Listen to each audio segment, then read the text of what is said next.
થરાદના દુધવા ખાતે volleyball tournament યોજાઈ। થરાદ તાલુકાના દુધવા ગામે નાઇટ વોલીબોલ ટુર્નામેન્ટનું આયોજન કરવામાં આવ્યું હતું। દુધવા ગામના યુવા મિત્ર મંડળ દ્વારા વોલીબોલ ટુર્નામેન્ટનો કાર્યક્રમ યોજાયો।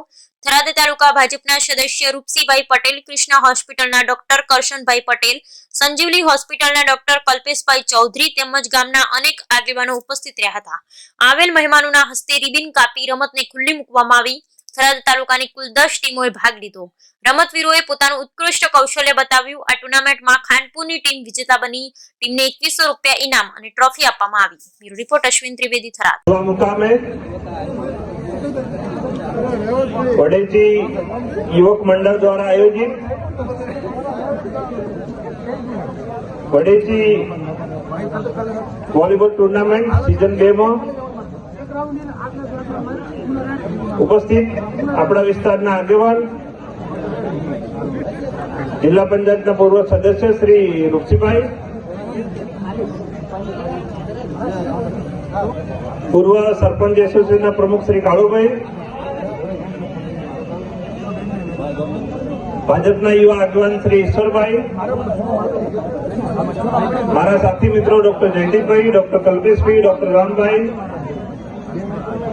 आमंत्रित मेहमानों, आ टूर्नामेंट में दूर दूर थी भाग लेवा बधाયેલ તમામ ટીમના સભ્યો, ગામના યુવાનો, સર્વેને મારા નમસ્કાર।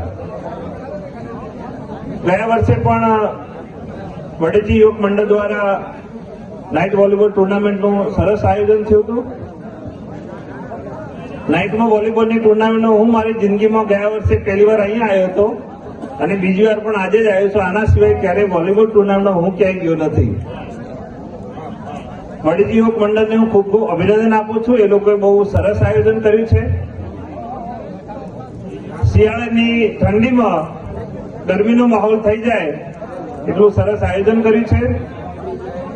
ભાગ લેવા આવનાર તમામ ટીમોને હું ખૂબ ખૂબ અભિનંદન પાઠવું છું। હાર જીત એ રમતનો એક ભાગ હોય છે। રમત હારવા કે જીતવા માટે નહીં પણ મિત્રતા વધારવા માટે છે।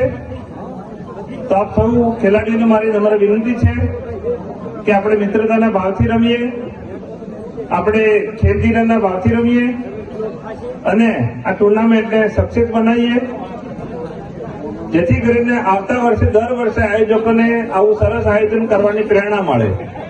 ફરીથી હું તમામ ભાગ લેનાર ટીમોને શુભેચ્છાઓ પાઠવું છું તથા વડેજી યુવક મંડળને ખૂબ ખૂબ અભિનંદન પાઠવું છું કે એ લોકો આટલી સરસ ટુર્નામેન્ટનું આયોજન કર્યું છે।